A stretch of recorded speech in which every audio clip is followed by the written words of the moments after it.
ಎರೆಗೊಬ್ಬರ ಹೆಸರಲ್ಲಿ ಜನರಿಗೆ ಮೋಸ ಮಾಡ್ತಿದ್ದಾರೆ, ಹುಳ ಬಿಡ್ತಿದ್ದಾರೆ. ನಮಗೆ ವಿಷಯನ ಡೈರೆಕ್ಟಾಗಿ ಕೊಡ್ತಾಯಿಲ್ಲ, ಇಂಡೈರೆಕ್ಟಾಗಿ ನಮ್ಗೆ ಉಣಿಸ್ತಾವ್ರೆ ಇವರು. ಯಾಕೆಂದ್ರೆ ಇದು ನೇರವಾಗಿ ಮಾರುಕಟ್ಟೆಗೆ ಪ್ರವೇಶ ಮಾಡ್ತಾಯಿಲ್ಲ. ಇದು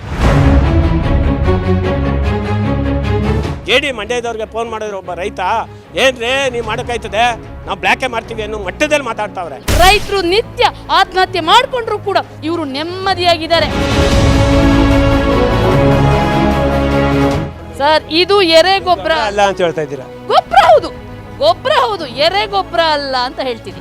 ಇಷ್ಟು ದಂಧೆ ರಾಜಾರೋಷವಾಗಿ ಮಾಡ್ತಿದ್ರೆ ನಮ್ಮ ಮಂಡ್ಯ ಜಿಲ್ಲೆಯ ಜಿಲ್ಲಾಧಿಕಾರಿ ಏನು ಬೆರಳು ಚಿಪ್ತಾ ಕೂತಿದಾರಾ? ಸಾವಯವ ಅಂದ್ರೇನು? ಸಾವಯವ ಅಂದ್ರೆ ನಾರ್ಮಲಿ ಅದು ಏನು ನಾನ್ ಕೆಮಿಕಲ್ಲು. ಮತ್ತಿದಿಲ್ಲ ಏನು? ಸರ್ಕಾರದ ಅಧಿಕಾರಿಗಳು ಪೆಟ್ಟಿಗೆ ಲಂಚ ತಿಂದು, ಲಜ್ಜೆಗೆಟ್ಟು ಲಂಚ ತಿಂದು ಇವತ್ತು ಜನರಿಗೆ ವಿಷ ಉಣಿಸುವಂತ ಈ ಕರಾಳ ದಂಧೆಯನ್ನ ಮಾಡ್ತಾ ಇದ್ದಾರೆ. ವಿಜಯ್ ಟೈಮ್ಸ್ ದಾಳಿಗೆ ಗೊಬ್ಬರ ಮಾಫಿಯಾ ತತ್ತರ.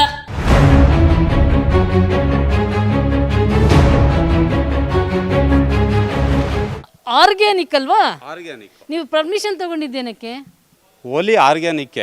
ಓನ್ಲಿ ಆರ್ಗ್ಯಾನಿಕ್ ತಾನೆ. ಆರ್ಗ್ಯಾನಿಕ್ ಅಂದ್ರೇನು? ಆರ್ಗ್ಯಾನಿಕ್ ಅಂದ್ರೆ ಸಾವಯವ ಮೇಡಮ್. ಸಾವಯವ ಅಂದ್ರೇನು? ಆರ್ಗ್ಯಾನಿಕ್ ಅಂತ. ಇಲ್ಲಿ ಹೆಂಗ್ ಬಂತು ಇಲ್ಲಿ ಇಷ್ಟೊಂದು ಕೆಮಿಕಲ್? ರೈತರಿಗೆ ವಂಚಿಸುತ್ತಿದ್ದ ಕರಾಳ ಜಾಲ ಬಯಲು.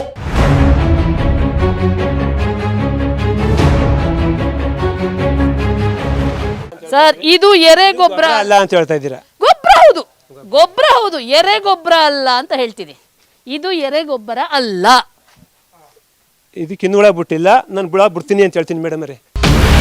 ಅನ್ನದ ತಟ್ಟೆಗೆ ವಿಷ ಹಾಕ್ತಿದ್ದಾರೆ ಖದೀಮರು.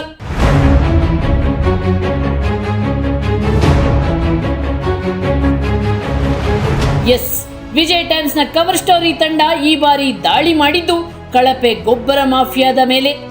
ಆರ್ಗ್ಯಾನಿಕ್ ಹೆಸರಲ್ಲಿ ನಮ್ಮ ಅನ್ನದ ತಟ್ಟೆಗೆ ವಿಷ ಹಾಕೋ ಖದೀಮರ ವಿರುದ್ಧ.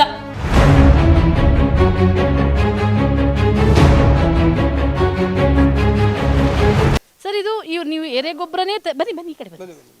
ಎರೆಗೊಬ್ಬರನೇ ತಯಾರಿಸ್ತಿದ್ದೀರಾ ಅಥವಾ ಬೇರೆ ಗೊಬ್ಬರ ತಯಾರಿಸ್ತಿದ್ದೀರಾ? ನಿಮಗೆ ಗೊಬ್ಬರದ ಬಗ್ಗೆ ಒಂದು ಸ್ವಲ್ಪ ಕಾನ್ಸೆಪ್ಟ್ ಹೇಳ್ತೀನಿ ಕೇಳಿ.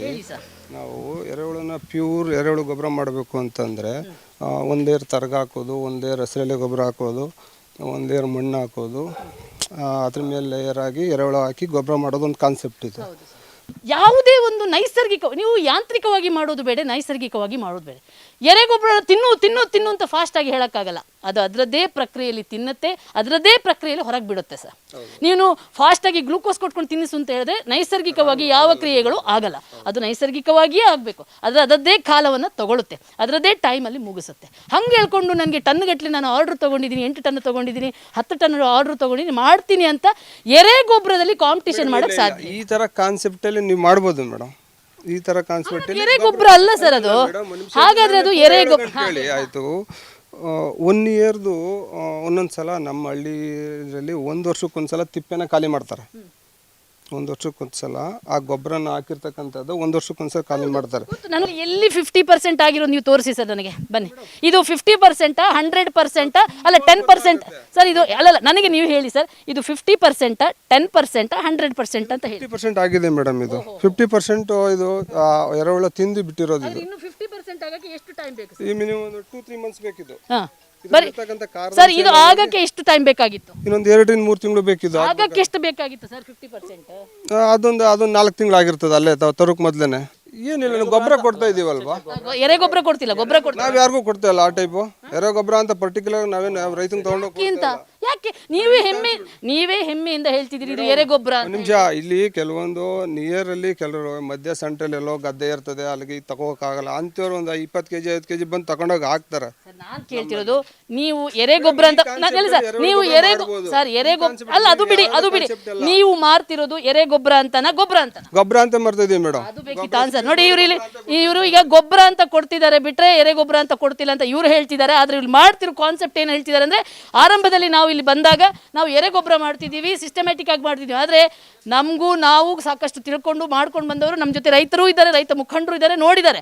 ಆದರೆ ಕೊನೆಗೆ ಇವರೇ ಒಪ್ಕೊಳ್ತಾರೆ ನಾವು ಎರೆಗೊಬ್ಬರ ಅಂತ ಕೊಡ್ತಿಲ್ಲ, ಗೊಬ್ಬರ ಅಂತ ಕೊಡ್ತೀವಿ ಅಂತ. ಈಗ ಇದಕ್ಕೆ ಅಟ್ಲೀಸ್ಟ್ ನೀವು ಒಂದು 2 ಹರ್ತುವರ್ಮ ಅಂದರೆ ಎರೆಹುಳ ಅಂತ ಹೇಳ್ತೀವಲ್ಲ, ಹರ್ತುವರ್ಮ 2 ಹುಡಿ ಕೊಟ್ಬಿಡಿ. ಈಗ ನಾನು ಈ ಮೇಡಮ್ ದೊಡ್ಡ ನಿಮಗೆ ಒಳ್ಳೆ ಘಟನೆ ಚೆನ್ನಾಗಿ ಮಾಡಿದ್ದಾರೆ ಅಂತೇಳಿ ನಾನು ನಿಮಗೆ ಇಲ್ಲಿ ಇನ್ಸಿಸ್ಟ್ ಮಾಡಿ ಹೇಳ್ತೀನಿ. ಇದು 100% ನಾವು ರೈತರು ಬೆಳೆಸೋರು. ಇದು ಮೇಡಮ್ ತೊಗೊಂಡೋಗಲ್ಲ, ಇನ್ನೂ ಬೆಂಗಳೂರು ತೊಗೊಂಡೋಗಲ್ಲ, ಯಾರು ತೊಗೊಂಡೋಗಲ್ಲ. ಏನು ಮಿಸ್ ಹೇಳಿದ್ದು ಮಧು ಯಾರು ತೊಗೊಂಡೋಗಲ್ಲ. ನಾವು ಯಾಕೆಂದ್ರೆ ಹೋರಾಟ ಮಾಡ್ತೀವಿ ರೈತರು, ಯಾಕೆಂದರೆ ಇಂಥವೆಲ್ಲ ನಾವು ನಾಲೆಡ್ಜಬಲ್ ಮಾತಾಡಬೇಕು. ಈ ಗೊಬ್ಬರ ತೊಗೊಂಡು ಹೊರಗಡೆಯಿಂದ ನೀವು ದುಡ್ಡು ಕೊಂಡ್ಕೊಂಬಂದು ಎರೆಹುಳನ ಮಾಡಿ ರೀಪ್ರೊಡಕ್ಷನ್ ಮಾಡುವಂಥ ಅಗತ್ಯವಿಲ್ಲ. ಮರಿಗಳು ಅಲ್ಲಲ್ಲೇ ಹೊಂದ್ಕೊಂಡು ಮಲ್ಟಿಪಲ್ ಆಗ್ತವೆ, ಜಾಸ್ತಿ ಆಯ್ತಾ ಇರ್ತವೆ. ಒಳ್ಳೆ ಹೇಳ್ತೀನಿ ಕೇಳಿ, ನೀವು ಆ ಥರ ಟಪ್ಪಲ್ಲಿ ಇಟ್ಕೊಂಡು ನಮ್ಗೆ ತೋರಿಸಿ ಅಥವಾ ಬಂದವ್ರು ತೋರಿಸಿ ಅದು ಬೇಕಿಲ್ಲ. ಎರೆಹುಳ ಗೊಬ್ಬರ ಮಾಡೋಕ್ಕೆ ನಿಮಗೆ ಸಾಕಷ್ಟು ಸ್ಕೀಮ್ ಅಂದರೆ ಅದೇ ಯೋಜನೆವೇ, ಅದನ್ನು ಪಡ್ಕೊಂಡಿದ್ದೀರಿ ಅಂತ ನಾನು ಅನ್ಕೋತೀನಿ. ಅದು ನಾನು ಪಡ್ಕೊಂಡಿದ್ದೀರಿ ಅಂತ ನಾನು ಅನ್ಕೋತೀನಿ. ಬಟ್ ಅದನ್ನು ಪಡ್ಕೊಂಡು ಮೋಸ ಆಗಬಾರ್ದು, ಪ್ರಾಮಾಣಿಕತೆ ನೀವು ಫಾಲೋ ಮಾಡಬೇಕು. ಇಲ್ಲಿ ಬಂದಿರ್ತಕ್ಕಂಥದ್ದು ಏನು ಗೊತ್ತಾ, ಅನುಮಾನಕ್ಕೆ ಎಡೆ ಮಾಡಿಕೊಟ್ಟಿರೋದೆ, ತಿಳ್ಕೊಳ್ಳಿ, ಅನುಮಾನಕ್ಕೆ ಎಡೆ ಮಾಡಿಕೊಟ್ಟಿರೋದು ಇದು. ಅದರಿಂದ ಇಲ್ಲಿನ ಪರಿಶೀಲನೆ ಮಾಡೋಕ್ಕೆ ಇಲ್ಲಿ ಬಂದಿರ್ತಕ್ಕಂಥದ್ದು ಮೇಡಮ್ ಅವರು. ಏನು ಗೊತ್ತಾ ಸರ್, ನಮಗೂ ಗೊತ್ತು ಇದು. ಈಗ ಎರೆಗೊಬ್ಬರ ಅಂದ್ರೆ ಏನೋ ಅದು ನ್ಯಾಚುರಲ್ ಆಗಿ ನಿಮ್ಗೆ ಹಣ, ಈಗ ಇದಕ್ಕೆಲ್ಲ ಗೊಬ್ಬರಕ್ಕೆ ಹಣ ಕೊಡಲ್ಲ, ಅದು ಟ್ರ್ಯಾಕ್ಟರ್ ಲೆಕ್ಕದಲ್ಲಿ ನಿಮ್ಗೆ ಇಷ್ಟಕ್ಕೆ ಅಂತ ಕೊಡೋದು.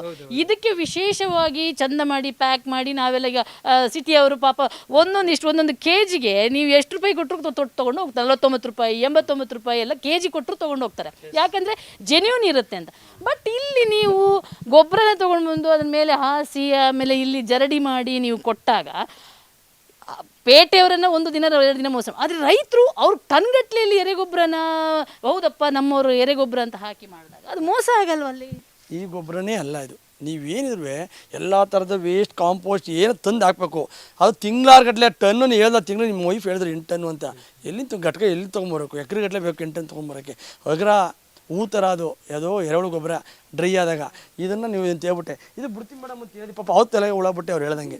ಅದಲ್ಲ ಪ್ರಶ್ನೆ, ಅದಲ್ಲ. ಹಂಗೆ ಯಾವುದು ಟ್ರೈನಿಂಗ್ ಮಾಡಿದ್ದಾರೆ, ಟ್ರೈನಿಂಗ್ ಕೊಟ್ಟಿದ್ದಾರೆ ಎಲ್ಲ. ವಿಜಿ ಫಾರ್ಮ್ಗೆ ಹೋಗಿದ್ದೆ ಯಾವಾಗಾರ? ಸರಿ ಮೋನು, ಅದು ಬಿಡಿ. ಟ್ರೈನಿಂಗ್ ಎಲ್ಲರೂ ಹೋಗಿದ್ರಾ? ನಮ್ಮ ಮಿಸ್ಸಸ್ ಹೋಗಿದ್ರು. ನಿಮ್ಮ ವೈಫ್ ಹೋಗಿದ್ರೆ ಅಲ್ಲಿ ಎರೆಹುಳ ಪ್ರಾಮಾಣಿಕ 2 ಬಾಂಬೆಲಿ ಯಾವ ಥರ ಟ್ರೈನ್ ಅಪ್ ಮಾಡಿದ್ರು ಅವ್ರನ್ನೇ, ಹೆಂಗೆ ಘಟಕ ಪ್ರಾರಂಭ ಮಾಡಬೇಕು, ಯಾವ ಲೆವೆಲಲ್ಲಿ ಹೋಗ್ಬೇಕು ಅಂತ ಹೇಳಿದಾರೆ ಅವ್ರಿಗೆ ಬಾಂಬೆಲಿ. ಮೇಡಮ್ ನಾವು ಟ್ರೈನಿಂಗ್ ಏನು ಹೋಗಿಲ್ಲ. ನಾವು ನಮ್ಗಿದ್ರ ಬಗ್ಗೆ ಮಾಮೂಲಿ ನೀವು ಹೇಳ್ತಾ ಇದ್ರಲ್ಲ ಹೊರಗಡೆ ಎಲ್ಲ ಮಾಡ್ತಾವ್ರೆ ಅಂತ, ಅದನ್ನ ಕರ್ಕೊಂಡೋಗಿ ತೋರಿಸಿ ನಮಗೆ, ನಾವು ತಿಳ್ಕೊತೀವಿ ಹೆಂಗ್ ಮಾಡ್ತಾ ಇದ್ರು ಅಂತ. ನೆಕ್ಸ್ಟ್ ನಾವು ಅದೇ ಪ್ರೊಸೆಸರ್ ಮಾಡ್ತೀವಿ. 5 ವರ್ಷದಲ್ಲಿ ಇನ್ನು ನಿಮ್ದೇ ಎರೆಹುಳವನ್ನ ನೀವು ಪದೇ ಪದೇ ನಾವು ಮಧ್ಯಂತರ ನಿಲ್ಸ್ಬಿಟ್ಟಿದ್ದೆ ಮೇಡಮ್. ಈಗ 1.5 ವರ್ಷದಿಂದ ಮಾಡ್ತಾ ಇರೋದು. 1.5 ವರ್ಷ ಆದ್ರೂ ಅಷ್ಟೇ ಸಿಕ್ಕಿದೆ ನಿಮ್ಗೆ ಎರೆಹುಳ? ಅಲ್ಲ, ಅಷ್ಟು ಡ್ರಮ್ಮಲ್ಲಿ ಗೊಬ್ಬರ ಹೊಡಿಸಿರ್ಲಿಲ್ಲ, ಖಾಲಿ ಆಗ್ಬಿಟ್ಟಿತ್ತು. ಕತೆಗಳು ತುಂಬಾ ಹೇಳ್ತಾ ಇದ್ದೀರಾ, ಒಪ್ಕೊಳ್ಳಿ. ಇಲ್ಲಿ ನಾವು ಟ್ರೈನಿಂಗ್ ಪಡ್ಕೊಂಡಿಲ್ಲ, ನಾವು ಎರೆಗೊಬ್ಬರ ಮಾಡ್ತಿಲ್ಲ, ಇನ್ನು ಮುಂದೆ ಮಾಡ್ತೀವಿ, ಹಂಗೆ ಸುಮ್ಮನೆ ಹುಳ ಬಿಡಲ್ಲ ಅಂತ ಹೇಳಿ. ಹುಳ ಬಿಡದೆ ಮಾಡೋದಲ್ಲ ಮೇಡಮ್ ಅವರೇ. ನೀವು ನಮ್ಮ ತಲೆಗೆ ರೀ ಹುಳ ಬಿಡಲ್ಲ ಅಂತ. ಹೌದಾ, ನಿಮ್ಮ ತಲೆ ಹುಳ ಬಿಡಲ್ಲ ಅಂತ.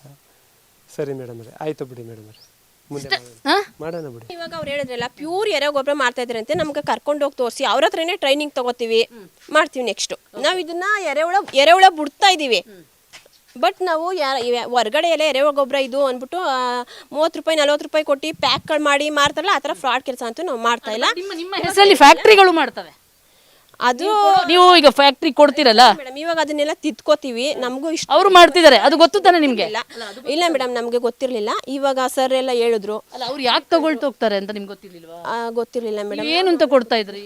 ನಾವು ಗೊಬ್ಬರ ಮಾಮೂಲಿ ಎರೆಗೊಬ್ಬರ ಅಂತ ಅವರೇ ಟೆಸ್ಟ್ ಮಾಡಿಸಿ ತಗೊಂಡಿದ್ರು. ಗೊತ್ತಿರ್ಲಿಲ್ಲ ಅದು ಎರೆಗೊಬ್ಬರ ಅಂತ. ನಿಮ್ಗೂ ಮೇಡಮ್ ಎರೆಗೊಬ್ಬರ ಅಂದ್ಮೇಲೆ ಅವರು ಟೆಸ್ಟ್ ಮಾಡ್ತಾರಲ್ವ, ಸುಮ್ಮನೆ ಯಾರು ತಗೊಳ್ಳಲ್ಲ. ಅವರಿಗೆ ರಿಸಲ್ಟ್ ಬಂತು ಅದು ಎರೆಗೊಬ್ಬರ ಅಂತ, ನಿಮ್ಗೆ ಗೊತ್ತಿಲ್ಲದೆ ಅವರಿಗೆ ರಿಸಲ್ಟ್ ಬಂತು. ಈಗ ಸರ್ ಹೇಳಿದ್ದಾರೆ. ನೆಕ್ಸ್ಟು ಗೊತ್ತಿರಲಿಲ್ಲ ಈ ಥರ ಮಾಡ್ತಾರೆ ಅಂತ. ನಾವು ತಿದ್ಕೋತೀವಿ, ನಾವು ಅರ್ಥ ಮಾಡ್ಕೊಂಡಿದ್ದೀವಿ, ತಿದ್ಕೋತೀವಿ ಮೇಡಮ್. ನೋಡಿ, ಇಲ್ಲಿ ಸ್ಪಷ್ಟವಾಗಿ ಇವರೇ ಒಪ್ಕೊಳ್ತಾರೆ ಇದು ಎರೆಗೊಬ್ಬರ ಅಲ್ಲ ಅನ್ನುವಂಥದ್ದನ್ನ. ಆಕ್ಚುಲಿ ಎರೆಗೊಬ್ಬರ ಮಾಡುವಂಥ ವಿಧಾನ ಇದು ಇಡೀ ಮಂಡ್ಯ ಹಾಸನ ಜಿಲ್ಲೆಯಲ್ಲಿ ದೊಡ್ಡ ದಂಧೆಯಾಗಿ ಬೆಳೀತಾ ಇದೆ. ಇತ್ತೀಚಿನ ದಿನಗಳಲ್ಲಿ ಸಾವಯವ ಕೃಷಿಗೆ ಹೆಚ್ಚಿನ ಮಹತ್ವ ಕೊಡ್ತಾ ಇದ್ದಾರೆ, ಎರೆಗೊಬ್ಬರಕ್ಕೆ ಹೆಚ್ಚಿನ ಮಹತ್ವ ಕೊಡ್ತಾ ಇದ್ದಾರೆ. ಯಾಕಂದರೆ ರಾಸಾಯನಿಕ ಗೊಬ್ಬರ ಈ ಭೂಮಿ ಮೇಲೆ ಎಷ್ಟು ತೊಂದರೆ ಮಾಡ್ತಿದ್ದಾರೆ ಅಂತ ತಪ್ಪಿಸೋಕ್ಕೋಸ್ಕರ ಎರೆಗೊಬ್ಬರವನ್ನು ಸರ್ಕಾರವೇ ಸಪೋರ್ಟ್ ಮಾಡ್ತಿದೆ. ಆದರೆ ಇಲ್ಲಿ ನಡೀತಿರೋದು ಅದೊಂದು ದಂಧೆ, ನಕಲಿ ಗೊಬ್ಬರ ತಯಾರಿಸುವಂಥ ಒಂದು ದೊಡ್ಡ ಜಾಲ.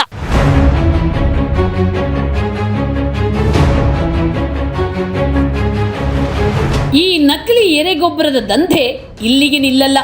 ಇವರು ತಯಾರಿಸೋ ಹಟ್ಟಿ ಗೊಬ್ಬರ ಇಲ್ಲಿಂದ ನೇರವಾಗಿ ಸೋಮನಹಳ್ಳಿ ಕೈಗಾರಿಕಾ ವಲಯದಲ್ಲಿರುವ JK ಆರ್ಗ್ಯಾನಿಕ್ ಫ್ಯಾಕ್ಟರಿಗೆ ಹೋಗುತ್ತೆ.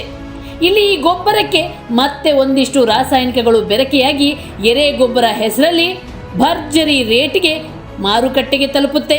ಈ ಕಳಪೆ ದಂಧೆಯನ್ನು ಬಯಲು ಮಾಡಲು ನಿರ್ಧರಿಸಿದ ನಮ್ಮ ತಂಡಕ್ಕೆ ಬೆಂಬಲವಾಗಿ ಮಂಡ್ಯ ರೈತ ಮುಖಂಡರಾದ ಲಕ್ಷ್ಮಣ್, ಪ್ರಕಾಶ್, ರಾಮಲಿಂಗೇಗೌಡ, ಅಪ್ಪೇಗೌಡ, ಮನು ಸಾಥ್ ಕೊಟ್ರು. ಇವರ ಸಹಾಯದಿಂದ ಆರ್ಗ್ಯಾನಿಕ್ ಹೆಸರನ್ನ ಇಟ್ಟುಕೊಂಡು ರಸಗೊಬ್ಬರ ತಯಾರಿಸುತ್ತಿರುವ ಫ್ಯಾಕ್ಟರಿ ಒಳಗೆ ನುಗ್ಗಿದ ನಮಗೆ ಶಾಕ್ ಮೇಲೆ ಶಾಕ್ ಆದಿತ್ತು. ಆರ್ಗ್ಯಾನಿಕ್ ಹೆಸರಲ್ಲಿ ನಡೀತಿದೆ ಕರಾಳ ದಂಧೆ. ನಾನು JK ಆರ್ಗ್ಯಾನಿಕ್ಸ್ ಅನ್ನುವಂಥ ಫ್ಯಾಕ್ಟರಿ ಒಳಗಿದ್ದೀನಿ. ಹೆಸರು ಆರ್ಗ್ಯಾನಿಕ್ಸ್, ಆದರೆ ಒಳಗೆ ಹೊಕ್ಕಾಗ ಆರ್ಗ್ಯಾನಿಕ್ ಅಂತೂ ಅಲ್ಲಲ್ಲಿ ಸ್ವಲ್ಪ ಸ್ವಲ್ಪ ಒಂದಿಷ್ಟು ಎರೆಗೊಬ್ಬರ ಅಂತ ಹೇಳಿದ್ರು, ಅದು ಎರೆಗೊಬ್ಬರ ಅಲ್ಲ, ನಾವು ಸಾಬೀತು ಮಾಡಿ ಆಯಿತು. ನೋಡಿ ಇಲ್ಲಿ ನೀವು ಫ್ಯಾಕ್ಟ್ರಿ ನೋಡ್ತಿರ್ಬೋದು, ಬರೀ ಕೆಮಿಕಲ್ ಅಷ್ಟೇ ಕಾಣ್ತಾ ಇದೆ, ಆರ್ಗ್ಯಾನಿಕ್ ಇಲ್ಲ. ಇವ್ರು ಹೇಳ್ತಾರೆ ಹೌದು ನಾವು ಇಷ್ಟು ಪರ್ಸೆಂಟೇಜಲ್ಲಿ ಆರ್ಗ್ಯಾನಿಕ್ ಥರ ಮಾಡ್ತೀವಿ ಅಂತ. ಅದು ಅಂದರೆ ಬರೀ ಇವರ ಲೆಕ್ಕಕ್ಕೆ ಆರ್ಗ್ಯಾನಿಕ್ಸ್ ಪರ್ಸೆಂಟೇಜ್, ಇದು ರೈತರಿಗೆ ಮಾಡುವಂಥ ಮೋಸ ಆರ್ಗ್ಯಾನಿಕ್ ಹೆಸರಲ್ಲಿ. ನೋಡಿ ಇದು ಮಣ್ಣು, ಇದು ಕೇರಳದಿಂದ ಬಂದಿರುವಂಥ ಮಣ್ಣಂತೆ. ಈ ಮಣ್ಣನ್ನು ಕೂಡ ಪ್ಯಾಕ್ ಮಾಡಿ ರೈತನ ಮಣ್ಣಿಗೆ ಮತ್ತು ಹಾಕಕ್ಕೆ ಕೊಡ್ತಾರೆ. ನೋಡಿ ಇದನ್ನೊಂದು ಒಳ್ಳೆ ಕಲರ್ಫುಲ್ ಬ್ಯಾಗಿಗೆ ಹಾಕಿ ಈ ಮಣ್ಣನ್ನು ಪ್ಯಾಕ್ ಮಾಡ್ತಾರೆ. ಇಲ್ಲೊಂದು ಯಾವುದೋ ಕೆಮಿಕಲ್ ಇದೆ ನೋಡಿದೆ, ಈ ಸಿಮೆಂಟ್ ಬ್ಯಾಗಲ್ಲಿ ತಂದಿದ್ದಾರೆ. ಬಣ್ಣದ ಕೆಮಿಕಲ್ಗಳು ಸಿಗ್ತವೆ ಇಲ್ಲಿ ನೋಡಿ, ಇದೊಂದು ಬಗೆಯ ಕೆಮಿಕಲ್, ಬೋರೆಕ್ಸ್ ಡಿಹೈಡ್ರೇಟ್ ಡಿಸೋಡಿಯಂ ನೋಡಿ, ಇದೊಂದು ಬಗೆಯ ಕೆಮಿಕಲ್. ಇಲ್ಲೊಂದು ಬಗೆಯ ಕೆಮಿಕಲ್ ಇದೆ. ಇದೇನೆಂದರೆ ಇವರು ಹೆಸರು ಇಡ್ತಾರೆ, ಇದು ಈ ದೊಡ್ಡ ಮಲ್ಟಿನ್ಯಾಷನಲ್ ಕಂಪೆನಿಗಳು, ಈ ಫರ್ಟಿಲೈಸರ್ ಕಂಪೆನಿಗಳು, ಆಮೇಲೆ ಈ ರಿಫೈನ್ರಿ ಕಂಪೆನಿಗಳಿವೆ, ಪೆಟ್ರೋಲಿಯಂ ಪ್ರಾಡಕ್ಟನ್ನು ರಿಫೈನ್ ಮಾಡುವಂಥದ್ದು. ಆ ಪೆಟ್ರೋಲ್ ಪ್ರಾಡಕ್ಟ್ ರಿಫೈನ್ ಆಗುವಾಗ ಬಗೆಯ ಕೆಮಿಕಲ್ಗಳು ಹೊರಗೆ ಬರ್ತವೆ. ಆ ಕೆಮಿಕಲನ್ನು ಹೇಗಾದರೂ ಮಾಡಿ ವಿಲೇವಾರಿ ಮಾಡಬೇಕು, ಅದು ವಿಷಕಾರಿಯಾಗಿರುತ್ತೆ. ಆ ವಿಲೇವಾರಿ ಮಾಡುವಾಗ ನೋಡಿ, ನಿಮಗೆ ಹಿಂದೆ ಹೇಳಿದ್ದೀನಿ, ವೈಟ್ ಆಯಿಲ್ ಅಥವಾ ವೈಟ್ ಆಯಿಲ್ ಏನು ಪ್ರೊಡ್ಯೂಸ್ ಆಗುತ್ತೆ ಅದನ್ನು ನಾವು ತಿನ್ನೋ ಎಣ್ಣೆಗೆ ಮಿಕ್ಸ್ ಮಾಡ್ತಾರೆ. ಉಳಿದ ಪ್ರಾಡಕ್ಟನ್ನು ಏನು ಮಾಡ್ತಾರೆ ನೋಡಿ, ಇದು ಉಳಿದ ಇಂಥ ಬೈ ಪ್ರಾಡಕ್ಟ್ಗಳನ್ನು ರೈತನಿಗೆ ಮತ್ತೆ ನಾವು ತಿನ್ನೋ ಅನ್ನಕ್ಕೆ ಹಾಕೋದು, ಬೇರೆ ಎಲ್ಲೂ ಹಾಕ್ತಾ ಇಲ್ಲ.